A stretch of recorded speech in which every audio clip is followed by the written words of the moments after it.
Shalom Adonai, Baruch Hashem, após Jesus Cristo, Teos Aionios.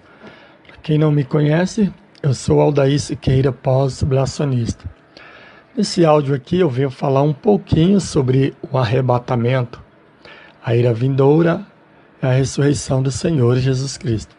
Vou entrar num argumento aqui contra o modelo preto-blacionista. Na verdade, irmão, nós pós-blacionistas, nós defendemos que a igreja ela será arrebatada após a grande tribulação. O modelo preto-blacionista alega que a igreja será arrebatada antes da grande tribulação, alegando que a igreja é a noiva do Senhor Jesus Cristo. Portanto, o Senhor Jesus Cristo protegerá a sua noiva e não permitirá que a sua noiva passará pela grande tribulação, que é a ira de Deus, e que a ira de Deus não pode cair sobre a sua noiva. Mas preste bem atenção. Primeiro eu quero fazer aqui logo uma pergunta já para iniciar. Se a igreja não pode sofrer a ira tem que se livrar, né? Deus tem que proteger a sua noiva, a noiva de Deus não pode sofrer. Eu já começo fazendo uma pergunta. Pedro, Tiago, João, todos os apóstolos, discípulos, os irmãos que foram martirizados pela Inquisição, que sofreram, padeceram, morreram por amor a Cristo, eles não eram membro do corpo de Cristo? Eles não eram noiva de Cristo? Se eles eram noiva de Cristo, passaram por tudo isso, por que nós não podemos passar, não podemos sofrer por amor a Cristo? A igreja que está sendo perseguida no Oriente Médio, os irmãos que estão morrendo, sendo decapitados, queimados, sendo torturados por amor a Cristo, eles não compõem a igreja de Cristo? Se eles podem passar tudo isso por amor a Cristo, então só a igreja aqui do Brasil é que não pode passar? O que há diferente? O que há de melhor, de mais importante nessa igreja aqui no Brasil dos irmãos do Oriente Médio? Esse é o primeiro indagamento que eu quero fazer para vocês. Na verdade, a vinda do Senhor Jesus Cristo, a segunda vinda, a vinda mencionada em 1 Coríntios 15, 52, 1 Tessalonicenses 4, 16, 18, Apocalipse 1, versículo 7, Colossenses capítulo 5, todos esses textos se tratam da mesma vinda. Não existe essa divisão de primeira e segunda etapa, como fazem o modelo preto-blacionista. A Bíblia não faz essa divisão. É a mesma vinda. A diferença é que 1 Coríntios 15, 52 fala que seremos arrebatados, transformados a encontrar o Senhor nos ares. Porém, não aparece a palavra glória. Essa é a diferença. Porque em Mateus 24, versículo 29 e 30, fala que o Senhor aparecerá nas nuvens com poder e grande glória. É só essa a diferença. A diferença é a palavra glória, que não aparece em 1 Coríntios 15, 52. Mas é a mesma vinda. Os mesmos elementos, trombeta, anjos, barulho, vozes de anjos, aparece em Apocalipse, aparece em Mateus 24, aparece em 1 Tessalonicenses 4, 16, 18 e aparece também em 1 Coríntios 15, 52. É a mesma coisa. Então esse argumento não prevalece, não aparece. A diferença aí é só em relação à palavra glória, que não aparece, mas é a mesma vinda. Se colocarmos como uma outra vinda à parte, vamos ter vários problemas, inclusive cronologicamente. O argumento do modelo preto-blacionista de que a igreja não pode passar pela grande tribulação, porque a grande tribulação é a ira do Senhor, a ira de Yahvé sobre os ímpios, isso não prevalece. A ira a qual o Senhor vai nos livrar é a ira da condenação do inferno, e não a grande tribulação. Porque essa ira que aparece em Romanos 5, 9, 1 Tessalonicenses 1, 10, 5, 9 e 10 e João 5, 24, no grego é ira orges, é a condenação do inferno. O Senhor Jesus Cristo nos livra dessa ira, mediante o reconhecimento, né, dele como Salvador. Então somos salvos através do seu sangue que nos purifica de todo pecado. O termo utilizado aqui é ira orges, é a condenação, refere-se ao lago de fogo, e não à grande tribulação, que é ira tumos. No grego é ira tumos, é uma ira momentânea, para referir justamente ao período da grande tribulação, uma ira que é passageira, que passa e termina rápido. Diferente da ira vindoura, que é a ira eterna. Eles esquecem de analisar isso e não prestam atenção nesses detalhes. O modelo pré-tribulacionista diz que esta ira é a ira de Yahvé e que a igreja não sofrerá a ira de Yahvé, né? E alegam como base Romanos 5:9, 1 Tessalonicenses 1:10, 1 Tessalonicenses, né? 5, 9 e 10 e João 5, 24. Ao usar esse argumento, o modelo pré-tribulacionista, né, ignora tudo, né? Eles não observam que essa ira não é a ira de Deus sobre a igreja e nem mesmo sobre o mundo. Essa ira é a ira do demônio. É o demônio que está irado. Apocalipse 12, versículo 12 e Apocalipse 13, versículo 2. Você confere que a ele foi dado 42 meses. É ele que destrói, né, o poder dos santos. É ele que mata aqueles que não aceitam a sua marca, a marca da besta. É ele que lança em prisão, assola e mata e destrói. Ele juntamente com o seu poder e o falso profeta. Então quem é que está irado aqui? É Deus? Não, quem está irado é ele. Deus só se ira e manifesta sua ira só após a grande tribulação. Aí é que está o problema. Eles também ignoram a sua segunda vinda, né? Além disso, ignora ainda o fato de que, pelo contexto, né, o Messias nos salva da ira futura através da justificação pelo seu sangue. É aí que está o problema. Em João 5, 20 e 24, usa a palavra condenação, mas o mesmo argumento para o mesmo texto se aplica. Aí é que está o problema. Por que a grande tribulação não pode ser o dia do Senhor? Sabe por que não pode ser? Veja só esse texto que eu vou ler aqui. Isaías, capítulo 2, versículo 11. Os olhos altivos dos homens serão abatidos, e a altivez dos varões será humilhada. E só o Senhor será exaltado naquele dia. Olha só o versículo 12. Porque o dia do Senhor dos exércitos será contra todo o soberbo e altivo, e contra tudo que se exalta, para que seja abatido, e contra todos os sébanos do Líbano, altos e sublimes, e contra os cavalos de Bazã. Observe bem aqui, só o Senhor será exaltado naquele dia. No versículo 12, repete, porque o dia do Senhor dos exércitos será contra todo soberbo altivo e contra o que se exalta. Quem é que se exalta contra Deus, contra tudo que se chama Deus? O anticristo. Ele se exalta, se assenta no trono de Deus, querendo ser igual a Deus.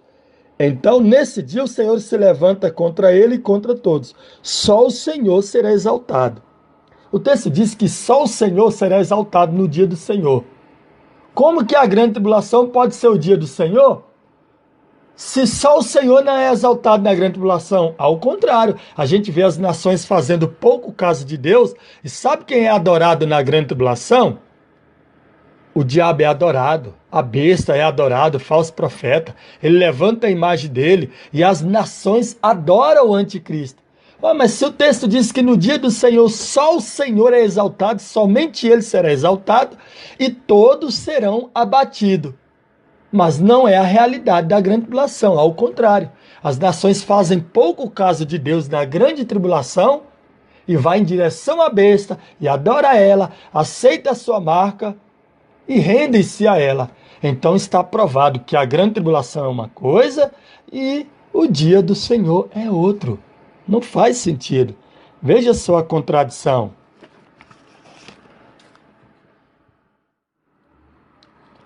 Dando continuidade aqui, irmão, dos questionamentos aos pré-tribulacionistas. A parte 2. São tão incoerentes que não respeitam ordem cronológica. Não respeitam. Eles são muito ignorantes e querem insistir nesses textos isolados. Olha um texto mais interessante que eu vou ler aqui. Primeiro, eles não conseguem explicar. Mateus 24, 29, 30, 31, eles alegam o seguinte, que essa vinda em glória Jesus está voltando do céu com a igreja para estabelecer o reino milenar na terra, porque a igreja já fora arrebatada 7 anos anterior. Mas o texto deixa bem claro, e aparecerá no céu o sinal do Filho do Homem, vindo até as nuvens do céu, com poder e grande glória. Agora é que está o problema. E ele enviará os seus anjos, o qual ajuntará os seus escolhidos, desde os 4 cantos da terra até a extremidade dos céus. Observe que agora é que vai fazer o ajuntamento, né, dos santos que estão espalhados pelos 4 cantos da terra. Aqui há uma menção do arrebatamento, que está em paralelo com 1 Tessalonicenses 4, 16, 18. Veja só, se a igreja foi arrebatada 7 anos anterior à grande tribulação, então a igreja já encontrou com o Senhor nos ares, nas nuvens, né? Estaria celebrando as bodas, o tribunal de Cristo, como eles ensinam. Estariam já juntinho com Cristo. Então, o que o texto teria que dizer?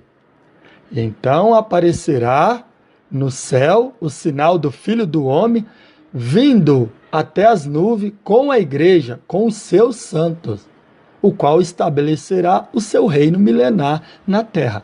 O texto não poderia falar que iria ajuntar os seus escolhidos que estão espalhados nos 4 cantos da terra. Mas espalhado como? Se eles já se encontraram com o Senhor, já estão junto com Ele. Outro detalhe, por que ajuntará os escolhidos que serão levados da terra ao céu, sendo que esses escolhidos estão vindo do céu para a terra e não da terra para o céu? O texto fala que eles estão indo da terra para o céu, não é do céu para a terra. Estão invertendo a lógica, não consegue respeitar essa ordem cronológica. Eu vou ler um texto aqui, Apocalipse 16, verso 10. E o 5º anjo derramou a sua taça sobre o trono da besta, e o seu reino se fez tenebroso, e eles mordiam as suas línguas de dor.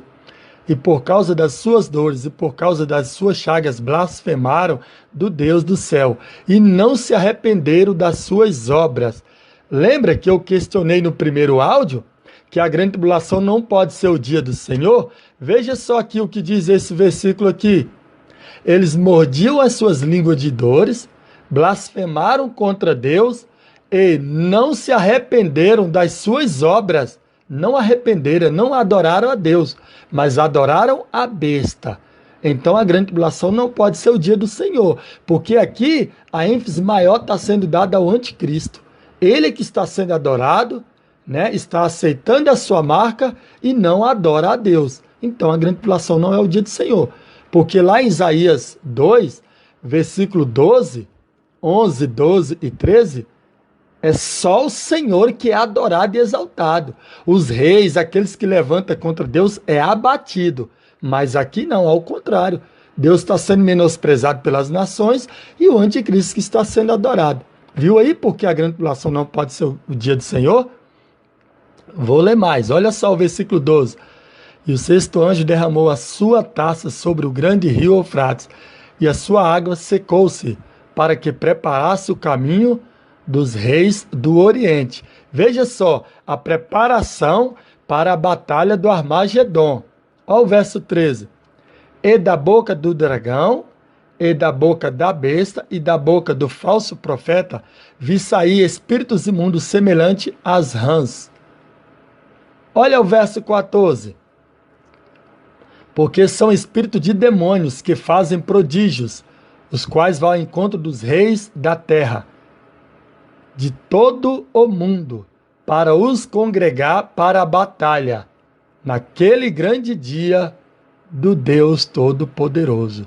Agora sim, termina a grande tribulação. Já no final da grande tribulação, aqui aparece aqui, ó, no verso 14, né, a preparação para a batalha do Armagedon. Existe aqui o cenário da batalha do Armagedon, né? Olha só o verso 16.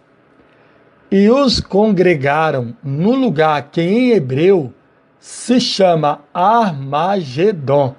Viu aí? A batalha do Armagedon, acontece a grande tribulação, os cristãos são perseguidos, são mortos pelo anticristo, há todo o cenário da grande tribulação, mas é no final da grande tribulação é que vem as taças da ira sobre aqueles que têm a marca da besta. E além do mais, essa ira aí, as taças são indicadas e endereçadas somente para aqueles que têm a marca da besta, e não a todo mundo, a igreja do Senhor. Não. Agora, aqui é que está o problema. Entre o versículo 16, e os congregaram no lugar em que hebreu se chama Armagedon, e entre o versículo 14, entre o 16 e o 14, sabe o que é que diz o versículo 15? Eis que venho como ladrão. Bem-aventurado aquele que vigia e guarda suas roupas, para que não ande nu e não se veja as suas vergonhas. Ué, Jesus aqui está fazendo um alerta que ele pode vir como ladrão após a grande tribulação, que já está acontecendo. Ele ainda não aconteceu. Ele faz um alerta que ele pode vir como ladrão após a grande tribulação, que já foi narrada no versículo 10, no versículo 16, no versículo 14, no versículo 15, ele vem como ladrão e pede para vigiar. Porque aqui aparece os preparativos para a batalha do Armagedon, no versículo 16. E agora, se ele já veio 7 anos antes da grande tribulação, por que faz um alerta aqui da vinda dele como ladrão? Que vinda como ladrão é essa? Aí agora já não podem mais falar que essa vinda é a vinda após a grande tribulação, vem com a igreja, porque aqui já é uma vinda como ladrão. Como vão explicar isso? A vinda como ladrão é conhecido como a vinda para o arrebatamento. Inclusive porque eles argumentam que ninguém verá. Mas vamos fazer alguns questionamentos? Vamos. Quem ouviu o toque do brado do noivo em Mateus 25 nas bodas do Cordeiro? Foi somente as 5 prudentes que ouviu? Não, as 10 ouviram. Haverá quantos arrebatamentos? Haverá quantas bodas do Cordeiro? Haverá quantas ressurreição de justos?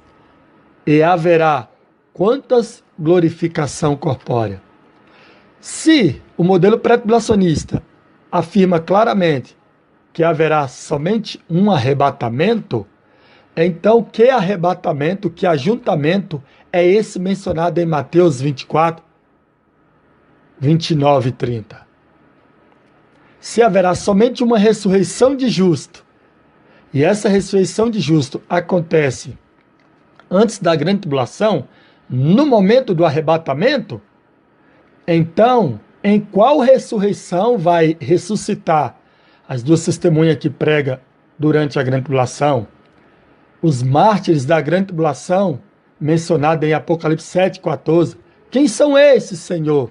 Esses são aqueles que vêm da grande tribulação, que lavaram suas vestiduras no sangue do Cordeiro, por isso estão diante de Deus vestidos de vestes brancas, linho finíssimo.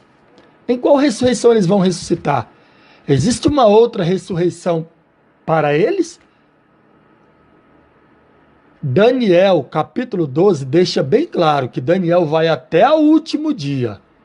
No versículo 1 é narrado a grande tribulação, como nunca houve e não haverá.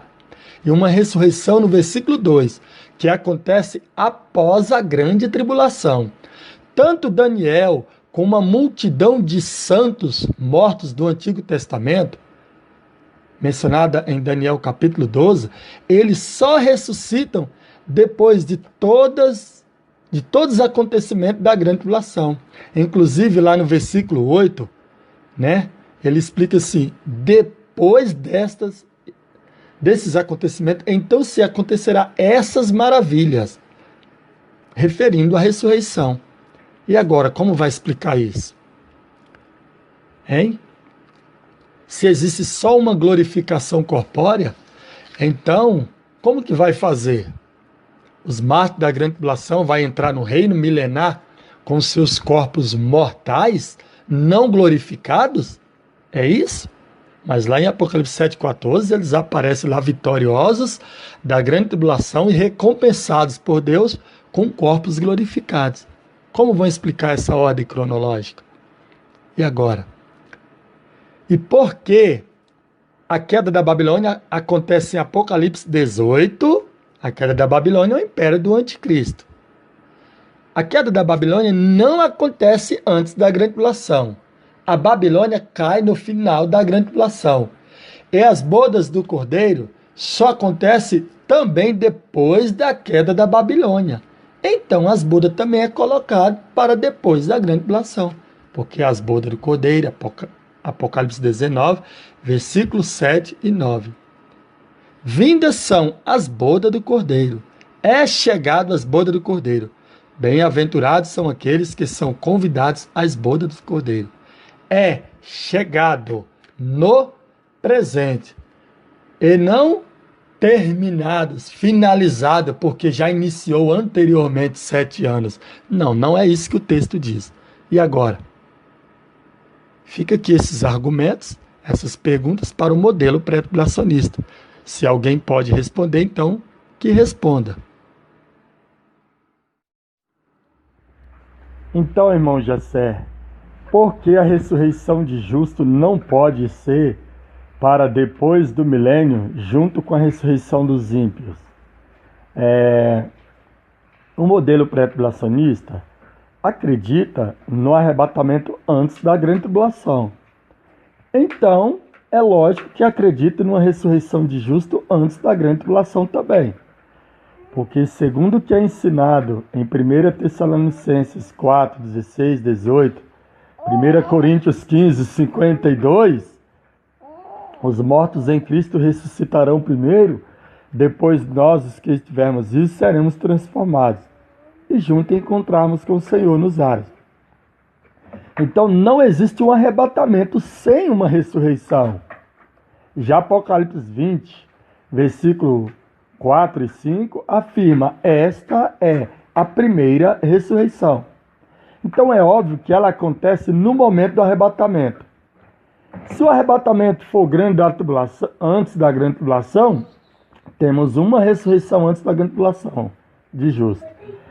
Depois, Apocalipse 7,14, aparecem os mártires que morreram na grande tribulação, e eles aparecem ressuscitados, vestidos de branco, de linho finíssimo. As bodas do Cordeiro é colocada para depois da grande tribulação. Apocalipse 19, versículos 7 e 9. As bodas do Cordeiro acontecem depois da queda da Babilônia. A Babilônia não cai antes da grande tribulação, ela cai depois da grande tribulação, porque a Babilônia é o próprio império do anticristo. Então teria duas ressurreições de justos, já aí, né? E aí teria outra depois do milênio? Então teria que ter 3 ressurreições de justo e uma de ímpio? Uma ressurreição de justo no momento do arrebatamento, né? Outra dos mártires da grande tribulação, né? Das 2 testemunhas que pregam durante a grande tribulação, elas ressuscitam no final da grande tribulação. E outra, junta com a dos ímpios depois do milênio, seria isso? O modelo pré-tribulacionista não consegue explicar isso. Para quem seriam as bodas do Cordeiro? Que acontece ali depois da grande tribulação, já entrando no início do milênio. Para quem seriam as bodas do Cordeiro? As bodas do Cordeiro não acontecem depois do milênio. Em lugar nenhum mostra isso na Bíblia. O tribunal de Cristo é para dar o galardão aos seus servos, seus santos profetas, conforme está escrito lá em Apocalipse, capítulo 11, no toque da sétima trombeta. Mas Jesus diz: meu galardão está comigo, para dar a cada um segundo as suas obras. Esse galardão é dado na segunda vinda de Cristo, já no toque da sétima trombeta. Como colocar a ressurreição de justo para depois do milênio? Se a ressurreição de justo fica para depois do milênio, quem estará reinando com Cristo no período do milênio? Quem seria? Quem estaria com o corpo glorificado ali no milênio com Cristo? Gente, é muita ignorância. É falta de prestar atenção. Não faz sentido. Isso é uma coisa muito sem lógica. Não tem como. Até mesmo porque a gente vê a igreja sendo retirada para fazer a vingança na batalha do Armagedon.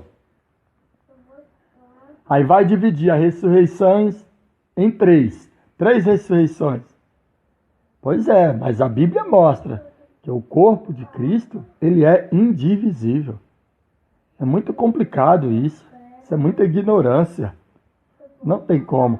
E também a Bíblia afirma: em num momento, num abrir, fechar de olhos. Essa ressurreição, ela acontece em um momento e não em dois momentos. Observe que lá em Daniel, capítulo 12, fala da grande tribulação, como nunca houve e nem haverá, desde que houve gente. Desde que o mundo foi criado, haverá uma tribulação tão grande como nunca houve. A gente sabe que Daniel capítulo 12 está em paralelo com Marcos 13, com Lucas 21 e com Mateus 24. Porém, lá no versículo 7 em diante, ele fala dessa ressurreição de justos.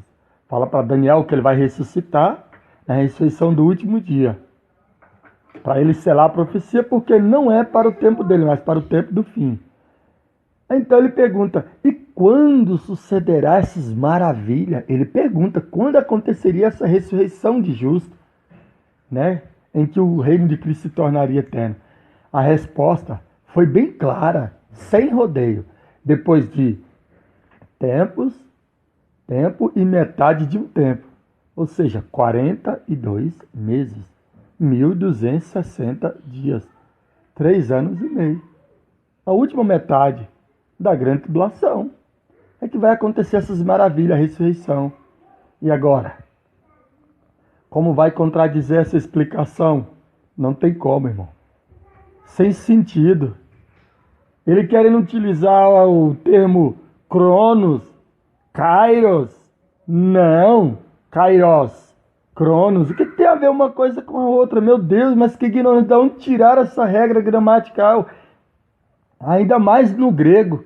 Não conhece o grego, não sabe utilizar a gramática, não respeita a ordem cronológica, não sabe interpretar texto. Jesus deixou bem claro sobre o que aconteceria no período da ceifa. Jesus deixou isso bem claro.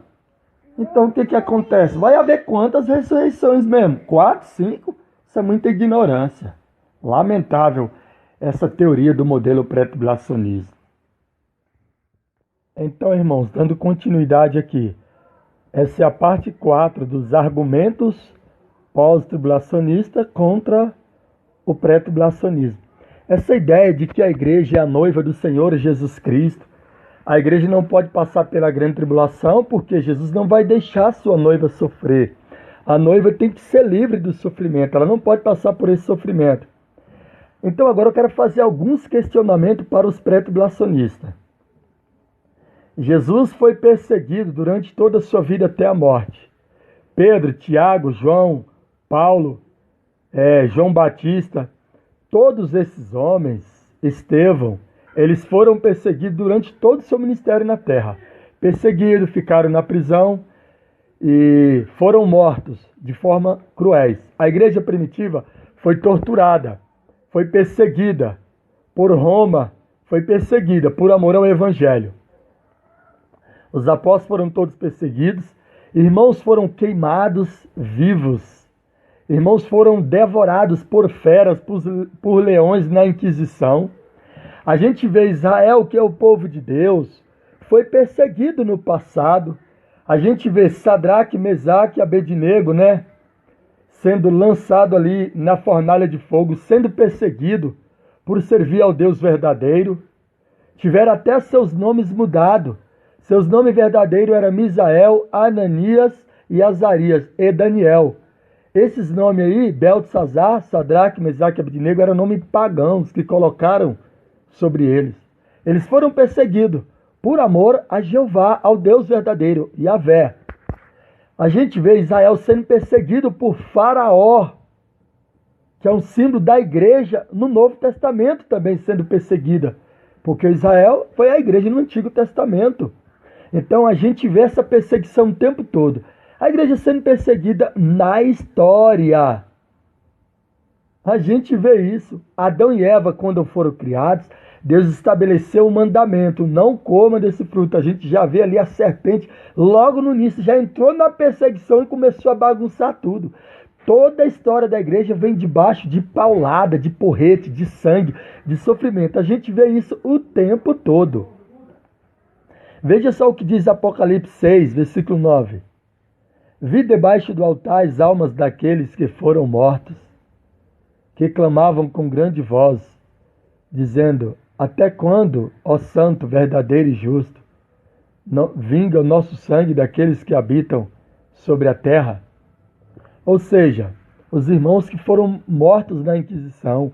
Apocalipse 7,14, você vê os irmãos que vêm da grande tribulação, que morrem na perseguição da grande tribulação.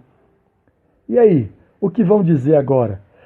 Então quer dizer que a igreja primitiva, os apóstolos, os discípulos, eles não eram noiva de Cristo? É claro que era. E por que Jesus deixou eles sofrer? Por que eles tiveram que passar por isso? Por que o próprio Cristo teve que sofrer? E agora, o que o modelo pré-tribulacionista vai falar? Quer dizer que a igrejinha do Brasil não pode sofrer, tem que ser arrebatada antes para não passar pela grande tribulação. E a igreja do Oriente Médio que está sofrendo, hein? Os irmãos que estão tendo suas casas saqueadas, seus filhos saqueados, estão ali debaixo de bombas, terremotos, destruição, sofrendo a espada, perseguição, sendo torturados, sendo mortos por amor a Cristo, e sendo fiel, sem negar. No Oriente Médio a gente está vendo isso, a mídia mostra isso, a televisão mostra isso constantemente. E esses irmãos estão morrendo por quê? Porque estão em pecado? Porque não são fiéis? Mas eles não são noiva de Cristo porque eles não recebem o livramento. Aí a igreja aqui do Brasil é que tem que ser arrebatada sem passar pela grande tribulação, porque não pode sofrer por amor a Cristo? Veja só que ensinamento maligno é esse ensinamento pré-tribulacionista. Jesus foi bem claro ao falar de sofrimento. E isso acontecerá com vocês, porque também aconteceu com os profetas que foram antes de vós. Basta que o servo seja como seu senhor, e não superior. Se chamaram de Beelzebul, de demônio, o próprio senhor de vocês, quanto mais a vocês. E aí? Ninguém quer explicar Mateus 10, 28, e não temais aos homens, porque eles matam o corpo, mas não podem matar a alma. Temei antes aquele que pode lançar corpo e alma no inferno. Esses textos estão claros, 1 Pedro 2, 19 ao 24, que nós somos levados como ovelha muda ao matadouro. O que se faz com uma ovelha muda no matadouro? Coloca uma coroa de ouro sobre a cabeça dela e enche o bolso dela de dinheiro? É isso? Quem é a ovelha aí? Não somos nós a igreja? Sim. Cristo foi levado como ovelha muda no matadouro. O que é o matadouro? O que se faz no matadouro? O que fizeram com Cristo no matadouro não foi crucificar ele? Mataram ele? Aí o texto diz bem assim: Cristo fez isso, padeceu justamente, injustamente, para vos deixar o exemplo, para que também sigais as suas pisaduras. Pois também para isso vós foste chamados. Então Cristo morreu para quê? Para nos dar o exemplo. E o que nós temos que fazer? Seguir o exemplo de Cristo. Qual o exemplo? Morrer também como ele morreu. Pois para isso foste chamado. Chamado para quê? Para ser rico? Para ser próspero? Para ser livre? Para não morrer? Não é isso que o texto diz. Estão distorcendo.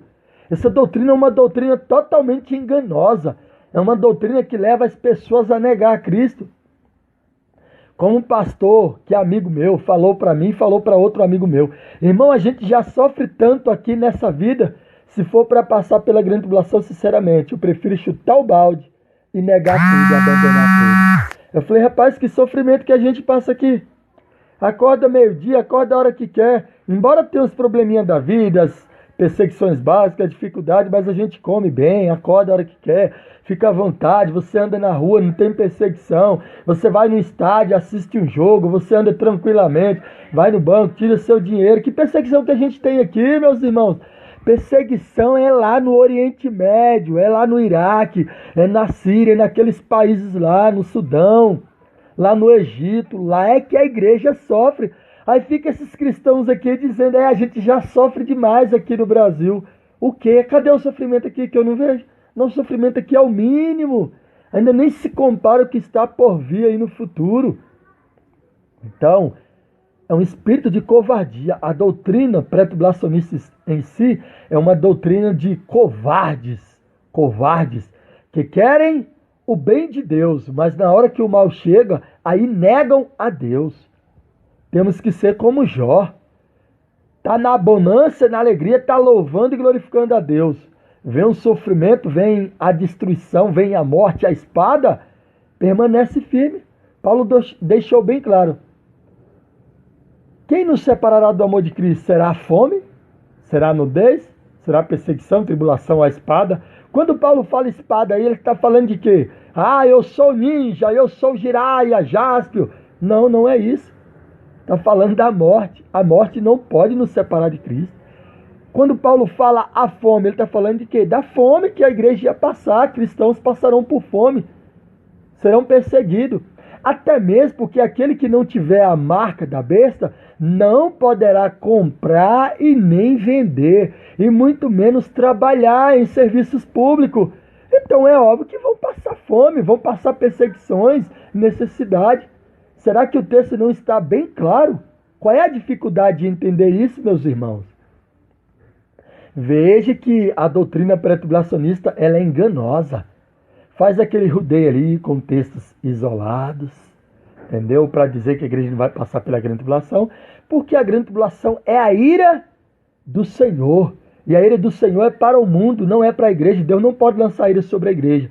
Mas já provamos em outros áudios que a grande tribulação não é a ira do Senhor, é a ira do diabo. Quem está irado é o diabo, porque é ele que persegue aqueles que não estão com a marca da besta, que não aceitam suas marcas, e são perseguidos. Mas o Senhor não persegue. O Senhor, ele vai lançar sua ira depois da grande tribulação, na sua segunda vinda. Ele arrebata a sua igreja depois da grande tribulação, aí sim derrama sua ira sobre o anticristo, sobre o falso profeta e sobre os inimigos dele. Então estão invertendo os valores. E essa doutrina tem enganado a muitas pessoas, a milhares e milhares de pessoas. Aquele filme Deixados para Trás é a pior vergonha do evangelho, é a pior mentira que existe. É a pior mentira. O pessoal não quer se firmar na palavra e vivem enganados. São levados por ventos de doutrinas. Aí é que está o problema. Qual é o problema? Essa igreja de hoje ora mais do que a igreja primitiva? É mais santa, busca mais, dá mais fruto, ganha mais almas, não chega nem aos pés. E por que a igreja primitiva sofreu e a igreja de hoje aqui no Brasil não pode sofrer? Tem que ser arrebatados vivos para não experimentar a morte. Porque se acham muito santos, muito dignos. Parece aqueles bibelozinhos não me toque. Sinceramente, tenho dó desses pastores do Brasil que vêm enganando o povo com essas doutrinas malignas. O pré-tribulacionismo é doutrina de homens, doutrina mentirosa, doutrina de demônios. Essa doutrina não é doutrina bíblica. Fuja desse engano, estude, examine a palavra. Você não vai conhecer ninguém que se tornou um pré-tribulacionista estudando a palavra e dedicando a palavra. Você vai ver milhares e milhares de pessoas que hoje são pós, mas foram pré. Agora, quem você conhece que era pós e voltaram a ser pré-tribulacionista? Sinceramente, ainda não conheço. Vai ser difícil você ver isso, irmão, porque o pré-tribulacionismo é sem sentido. Continuaremos nos áudios posteriores. Shalom a todos, eu sou Aldair Siqueira, pós-tribulacionista. Essa é a parte 5 do áudio Argumentos contra o pré-tribulacionismo. A igreja é um só corpo. A igreja, como corpo de Cristo, ela é indivisível. O dilúvio veio a fim de matar todos. Em Sodoma também, o objetivo foi o mesmo. E a grande tribulação é um período de duras provas, em que todo homem na face da terra há de passar. Irmãos, os judeus amados do Senhor passarão também pela grande tribulação. Digo judeus crentes. Confira isso em Mateus 24, 15 e 21. A igreja do Senhor Jesus Cristo, da qual os judeus fazem parte, passará a grande tribulação.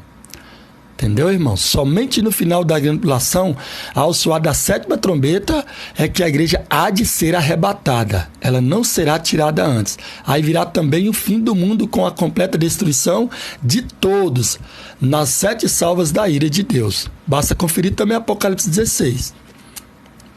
Confira Apocalipse 16. Porque logo no 13, você já vê lá o anticristo perseguindo e matando os santos, na grande tribulação. Então vai lá para Apocalipse 16 que você vai ver a destruição de todos. O Senhor, na sua graça, jamais tratou o judeu de modo especial, irmãos. O Senhor nunca tratou o judeu de um modo especial em relação aos gentios. Antes nos recebeu a todos e quebraram-se todas as barreiras. Por que agora vai separar os gentios como especiais, deixando os judeus crentes padecer na grande tribulação? Não se engane. A parede da separação foi quebrada. E todos os filhos de Deus são igualmente amados. Não tem como pensar dessa forma. E se recebemos as virtudes dadas aos judeus, também recebemos as provas, aflições que os judeus, a igreja do Senhor, enfrentou no passado, nesse mundo. Porque senão assim não seria justo. Deus estaria sendo injusto com alguns. Por que privar alguns da morte, da tribulação? Por qual motivo? Hein? Quem pensa que Deus trata os gentios como que intocáveis na carne porque é a igreja do Senhor, se engana. Olhemos para os apóstolos, todos sofreram na carne. Olhemos para a igreja gentílica no passado, todos sofreram na sua carne. Olhemos para os mártires do Império Romano. Muitos santos chegaram a ser devorados por feras, irmãos. E hoje, quando nem existem perseguições, pensamos que vamos selar os testemunhos incolumes? Não. Por isso é que está escrito: foram dados a cada um compridas vestes brancas, e foi-lhe dito que repousasse ainda um pouco de tempo, até que também se completasse o número de seus conservos e de seus irmãos, que haviam de ser mortos, como eles foram. Apocalipse 6,11. Vai lá para Apocalipse 6,11. Hein? Lê Apocalipse 14,13 também. Aqui está a paciência dos santos. Aqui estão os que guardam os mandamentos de Deus e a fé em Jesus. Apocalipse 14:12. E ouvi uma voz do céu que me dizia: escreve, bem-aventurados os mortos, que desde agora morrem no Senhor. Sim, diz o Espírito, para que descansem dos seus trabalhos e as suas obras o seguem. Apocalipse 14:13. Santos, essa palavra santos aqui vai dizer o quê? Ah, não, aqui beleza, aqui é a igreja do Senhor Jesus Cristo. Mas quando aparece a palavra santos, lá em Apocalipse 13:7, que são perseguidos pelo anticristo, aí esses santos não é a igreja, é desviados. Sim, mas a palavra hagios, santos no grego, não é diferente. A mesma que está lá é a mesma que está aqui. É a mesma. E agora, qual será o argumento? Eu quero ver a resposta de volta. Tanto judeus como gregos passarão por ela. Ora, está escrito. Entendeu? 1, 2, 3 e mais vezes está claramente advertido, não por mim, mas pela palavra de Deus. Agora, quem quiser pensar o contrário e crer de uma outra forma, conforme o modelo pré-tribulacionista, sinta-se à vontade. Você está indo contra as Sagradas Escrituras. Entendeu? Por isso se diz, porque ele é a nossa paz, o qual de ambos os povos fez um, derrubando a parede da separação que estava no meio. Efésios 2,14. Parece que para alguns a parede ainda está erguida. Parece ainda. Pois se antes os judeus eram melhores, agora parece ser os gentios. Somente que está escrito, mas a todos quanto recebeu, deu-lhes o poder de serem feitos filhos de Deus, aos que creem em seu nome. E não importa que tipo de homem seja, se judeu, se grego, se bárbaro, se cita, ou servo, ou livre. E saibamos que os judeus que receberam a Cristo são igualmente igreja de Cristo, exatamente como nós. E se olharmos segundo a carne, eles seriam bem mais considerados do que nós, irmãos. Mas sabemos que Cristo derrubou a parede da separação. E derrubou mesmo, de ambos os povos fez um. De maneira que o que acontece com um também acontece com o outro, tanto com relação à bênção como com relação à aprovação. Pois não há algum melhor, nem gentio, nem judeu. E por que o judeu cristão fica na grande tribulação e o gentio cristão é elevado? Não faria sentido. Que evangelho tendencioso seria esse? Quem é de Cristo, membro do seu corpo. E se os membros do seu corpo, judeus, estão na grande tribulação, os gentios, membros do seu corpo, também onde está. Todos formam um só corpo. Então eu pergunto, mas a todos quanto recebeu, deu-lhes o poder de serem feitos filhos de Deus, a saber, os que creem no seu nome. Acaso esse verso traz divisão? Eu vou ler e vou perguntar mais uma vez, preste atenção. Mas a todos quanto recebeu, deu-lhes o poder de serem feitos filhos de Deus, aos que creem em seu nome. Acaso esse verso traz divisão? Acaso não é verdade para o judeu? Acaso só é verdadeiro para os gentios? Acaso esse verso traz em si acepção, tratando os judeus uma forma diferente dos gentios? Não tem como. Não tem como, irmãos. O evangelho que o Filho de Deus, o evangelho que o Filho de Deus morreu para reunir num só corpo os filhos de Deus, que andavam de espécie, irmão, é tanto judeu como gentio. Sendo assim, os judeus que recebem a Cristo ficam na grande tribulação e os gentios vão festejar, comemorar a festa no céu? Ah, pelo amor de Deus, da onde tiraram isso? Não, irmãos, não faz sentido. Saibamos, se houver um cristão somente, um cristão na grande tribulação, todos estarão, porque os filhos de Deus receberão seu galardão conjuntamente, com uma cláusula. Entendeu? Os derradeiros hão de ser os primeiros a receber. Mateus 20, versículo 8 e 20, versículo 12. Entendeu, irmãos? Nesses tempos difíceis, a palavra de Deus vai ser retirada da terra e não mais a encontrará. E haverá fome dela, fome a ponto de desmaiar e desejando-a. Entendeu? Os jovens e as donzelas desmaiarão de sede. Os homens irão de mar a mar, de norte até o oriente, buscando a palavra de Deus, mas não a encontrarão. Quem a tudo isso afirma é a palavra de Deus e terá cumprimento, porque é a palavra de Deus. Amém? Amós 8, 13, 13. Isto é bíblico, irmãos. Agora, muitos podem até crer que a igreja será retirada antes da grande tribulação. Ué, pode acreditar, é um direito seu. Você só não tem fundamento bíblico para isso. Tudo será cumprido como está escrito, irmãos. E não como interpretamos. e para sabermos que a igreja de Cristo estará na grande tribulação, vejamos o que diz. Aqui está a paciência dos santos. Mais uma vez o termo santos. O modelo pré-tribulacionista faz divisão da palavra santos aqui. Mesmo o Novo Testamento grego não fazendo essa divisão. Aqui está a paciência dos santos. Aqui estão os que guardam os mandamentos de Deus. Então quer dizer que quem guarda o mandamento de Deus são os desviados? Que ficaram no arrebatamento? São os judeus que não receberam o Messias? É esses que guardam os mandamentos? Ou é os judeus convertidos que aceitaram o Messias como seu salvador e os gentios que nasceram de novo? Hein? Quem é que guarda os mandamentos? Vamos ver. E a fé em Jesus, Apocalipse 14, 12. Eu já havia lido anteriormente. E outra vez, eu ouvi uma voz do céu que dizia: escreve, bem-aventurados os mortos que desde agora morrem no Senhor. Sim, diz o Espírito, para que descansem dos seus trabalhos e as suas obras o seguem. Apocalipse 14, 13. Também já li anteriormente. E agora, que santos são esses? Não, irmão, esses santos que guardam os mandamentos e que permanecem guardando os mandamentos são os desviados, porque estava em pecado, não estava preparado para subir no arrebatamento, e agora é eles que guardam os mandamentos. Pelo amor de Deus, é muita ignorância pensar uma coisa dessa. Quando o anticristo vai fazer guerra aos santos e vencê-los, matá-los, lá em Apocalipse 13, 7, ele já começa perseguindo os santos. Ele não começa perseguindo desviado que ficou no arrebatamento e nem judeus incrédulos que não acreditam no Messias. Ele começa perseguindo os santos.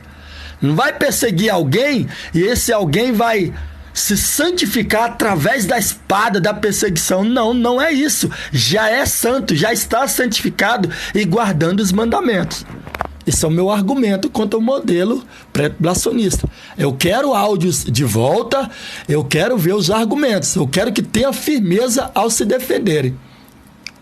Apenas estou expondo, conforme a palavra de Deus diz, mas o homem é livre para crer, e podemos cada um de nós crer de diversas maneiras diferentes, mas a palavra de Deus só terá um cumprimento só. E aí, de quem é isso? Hein? De quem se atentou? De quem é esse ensinamento bíblico aqui? É da palavra de Deus. Os santos na grande tribulação, identificados no livro de Apocalipse. Quem são os santos, cujas orações são citadas em Apocalipse 5? E havendo tomado o livro, os 4 animais e os 24 anciões prostraram-se diante do Cordeiro, tendo todos eles harpas, salvas de ouro, cheias de incenso, que são a oração dos santos. Apocalipse 5, 8. E esses santos são quem? Mais uma vez vão separar os santos cujas orações subiram até diante de Deus. E os santos? E a fumaça do incenso subiu com as orações dos santos, desde a mão do anjo até diante de Deus. Apocalipse 8, 4. Quem são esses santos? Os santos cuja besta lhe fará guerra, e foi-lhe permitido fazer guerra aos santos e vencê-los, e deu-lhe poder sobre toda a tribo, língua e nação. Apocalipse 13, 7. Os santos cuja paciência é requerida. São santos desviados? São judeus incrédulos? Hein? Aqui está a paciência dos santos. Aqui estão os que guardam o mandamento de Deus e a fé em Jesus. Apocalipse 14, 12. E vi uma mulher que estava embriagada do sangue dos santos. Que santos são esses? E do sangue das testemunhas de Jesus. Apocalipse 17, 6.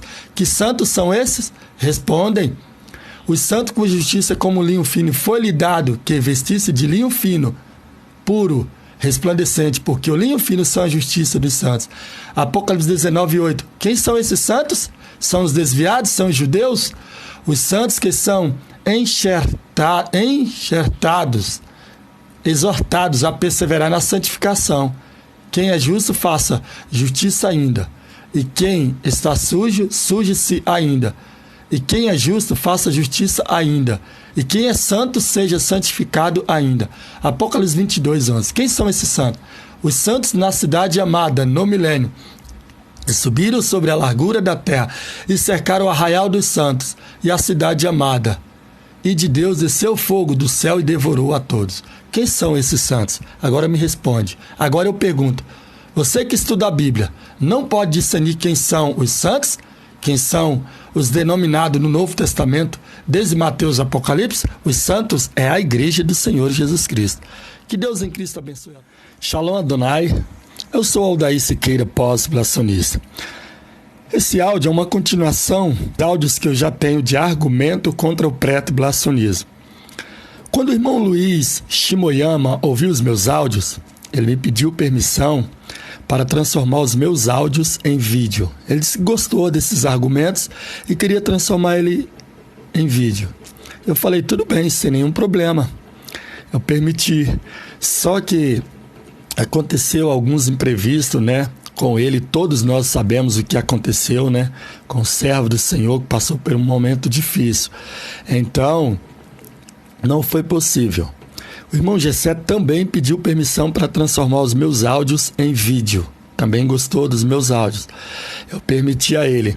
Só que ele me pediu para mim gravar um áudio de 3 minutinhos falando alguma coisa sobre os pés da estátua, para fechar esse vídeo.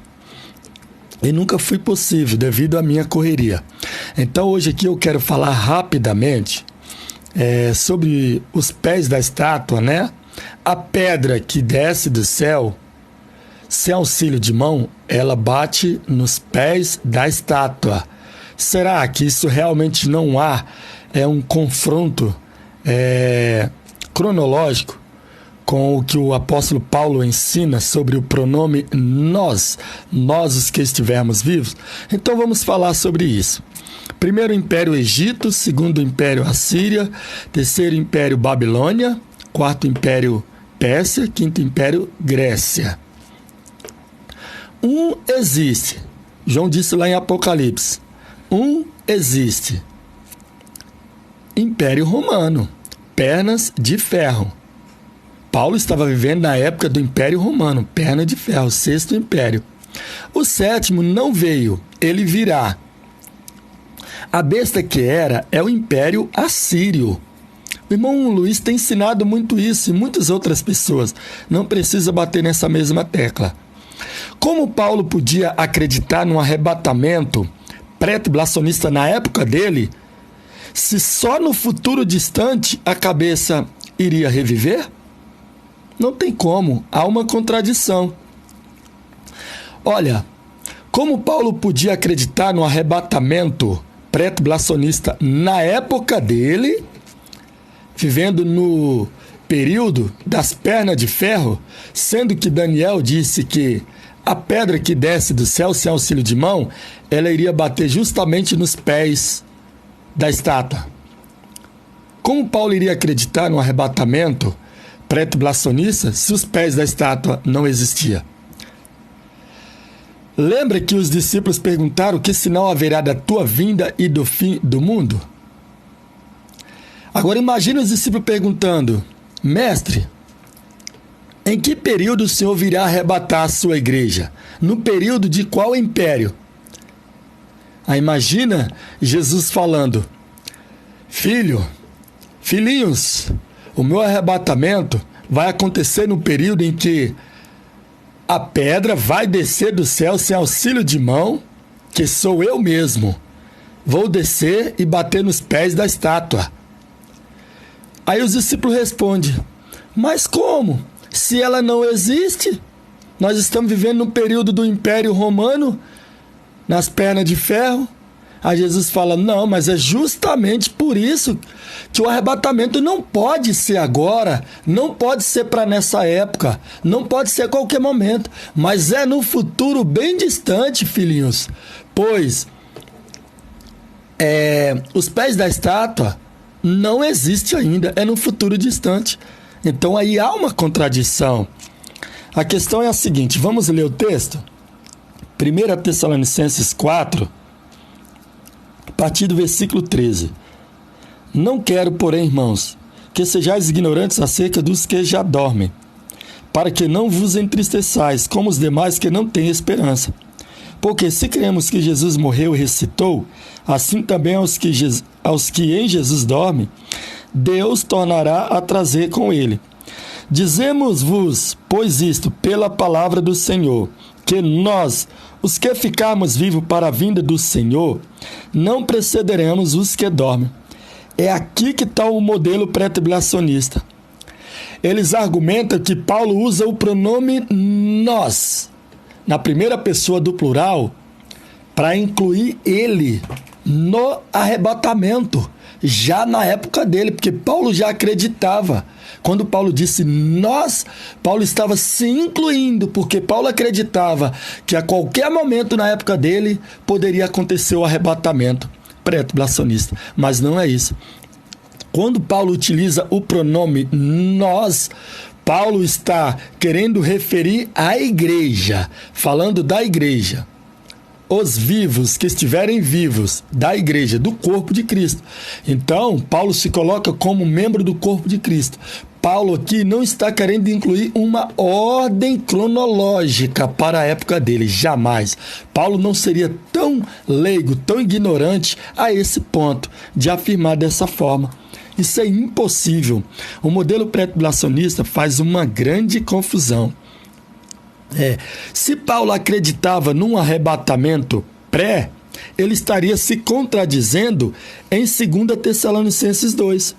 Como Paulo vai utilizar o pronome nós para acreditar no arrebatamento na época dele? E lá em 2 Tessalonicenses capítulo 2, ele vai falar como se a vinda do Senhor já estivesse perto. Não será assim, sem que primeiro haja apostasia e se manifeste o filho da perdição, do qual falou o profeta Daniel. Paulo está com sentido lá em Daniel. Então ele sabia que a pedra que desce do céu, sem auxílio de mãos, iria bater justamente nos pés da estátua. Mas os pés da estátua não existiam na época dele. Como ele iria acreditar no arrebatamento na época dele? Seria uma bagunça cronológica. Como que Paulo fala, não será assim, sem que primeiro haja apostasia, se manifeste o filho da perdição. Como se o dia do Senhor já estivesse perto. O próprio Paulo já está falando, está longe, não é para agora. Então, há contradição no modelo pré-tribulacionista. Eles gostam de fazer essas bagunças, porque lá em Apocalipse, capítulo 13... logo no verso 7, quando o anticristo vai fazer guerra aos santos e vencê-los, eles argumentam que a igreja já está no céu, já foi arrebatada. Esses santos não é a igreja. Aí tentam argumentar que são o povo judeu, mas não podem. Se os judeus não reconhecer o Messias como Salvador, só irá reconhecer o Messias como Salvador no final da grande tribulação, então eles não podem ser chamados de santos, porque lá no texto, esses santos que são perseguidos, eles não são santificados durante a grande tribulação através da perseguição, mas eles já são santos, eles já guardam o mandamento, continuam guardando. Também não é pessoas desviadas que ficou para trás, porque estava em pecado, aí agora vão se santificar na grande tribulação. Não é isso que o texto diz. Fez guerra aos santos e venceu. Fisicamente ele vence os santos, porque matam a espada. Aí dizem que aí não é a igreja. Mas quando vai falar da esposa, a noiva ataviada, a nova Jerusalém, dos santos, aí agora já é a igreja. Aí já acredita que é a igreja do Senhor Jesus Cristo. Por quê? Porque aparece a palavra ataviada para o seu noivo. Aí agora já não negam que seja a igreja. Porque não tem como falar que é os judeus ou os desviados. Porque senão assim teria que dizer que a noiva do Senhor Jesus Cristo, ela é composta apenas de desviados e de judeus. Mas como não tem como falar isso, acreditam que essa noiva aí é a igreja. Mas lá em Apocalipse, esses santos já não é a igreja. Viu aí que bagunça? Não tem como, irmãos. Há uma contradição. Outra coisa interessante é em Apocalipse. Olha só aqui, Apocalipse 16. Veja só, versículo 10. E o quinto anjo derramou a sua taça sobre o trono da besta, e o seu reino se fez tenebroso, e os homens mordiam a língua de dor. E por causa das suas dores e por causa das chagas, blasfemaram do Deus do céu e não se arrependeram das obras. Então aqui está o trono da besta, o anticristo está reinando, matando os santos. Isto é o quê? Grande tribulação. E aqui a igreja já foi arrebatada? Jesus já veio, já tirou a igreja da terra? Segundo o modelo pré-tribulacionista, sim. Aí se você perguntar, a vinda como ladrão é a vinda para o arrebatamento? Ou a vinda que Jesus vem com a igreja do céu, como o modelo pré-tribulacionista fala? Aí eles dizem, não, Jesus, quando ele vem visivelmente, com poder e glória, ele já está vindo com a igreja, porque a igreja já foi arrebatada 7 anos anterior. A vinda para o arrebatamento da igreja, ela é em secreto, é conhecida como a vinda como ladrão. É isso que eles falam. Então, beleza, preste atenção mais uma vez. E o quinto anjo derramou a sua taça sobre o trono da besta, e o seu reino se fez tenebroso, e os homens mordiam a língua de dor. Então, aqui está acontecendo a grande tribulação na terra, está havendo perseguição, os santos estão morrendo. Jesus já veio como ladrão? Já retirou a igreja? Não, é lógico que não. Olha só o versículo 15.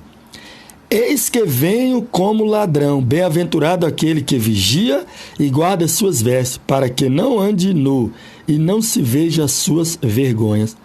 Olha aí, eis que venho como ladrão. Uai, mas como que Jesus vai vir como ladrão aqui? Se já está acontecendo a grande tribulação, então ele não já veio? Ele vai vir como ladrão outra vez? Viu aí a bagunça cronológica do modelo pré-tribulacionista? Jesus não veio ainda no versículo 15. Eis que venho como ladrão. Bem-aventurado aquele que vigia. Não veio ainda, não veio. Olha só a ordem cronológica, olha o versículo 16. E os congregarão no lugar, e os congregaram no lugar que em hebreu se chama Armagedon. Olha aí, tá vendo aí? Batalha do Armagedon? Essa é a ordem cronológica, não tem como fugir. O modelo pré-tribulacionista realmente faz a bagunça. Então, que Deus em Cristo os abençoe. Não vou entrar em detalhes dos pés da estátua, né, cada império, porque não há necessidade. São muitos os vídeos do Luiz Timoyama, irmão Israel, está falando sobre isso. Então, se eu fosse falar, eu ia falar as mesmas coisas que eles já disseram. Não teria graça. É como que falar, você está copiando os irmãos. Irmãos, não há necessidade. O que Deus tocou em meu coração para falar foi isso, porque eles já falaram muito. Então, está aí. Que Deus abençoe.